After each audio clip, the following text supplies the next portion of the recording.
restoration works sa simbahan sa Santa Barbara involved the conservation of its materials. So ang walls niya, gin-clean up, gin-remove ang biological growth, kagin-limpyuhan ng gid siya from the moss and other pollutants from the environment. Tapos, ginubrahan siya buttress sa likod to strengthen the altar. And then, i-change yung among roofing, kagimbutangan man sa ceiling. Tapos, nagdugang pagin sila grids to strengthen the columns of the church.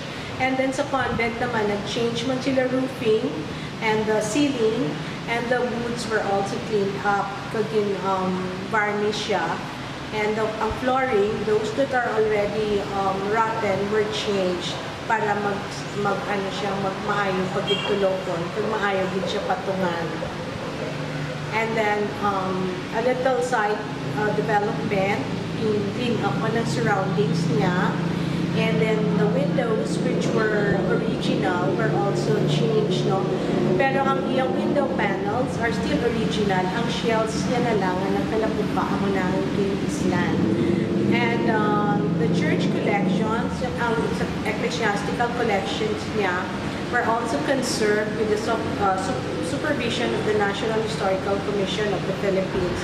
So, restore yung images, ang ilang mga vestments, old vestments were cleaned up. Ilang mga verses and pall, restore man, those that are torn were conserved, gitahian siya para na hindi mag-further deteriorate.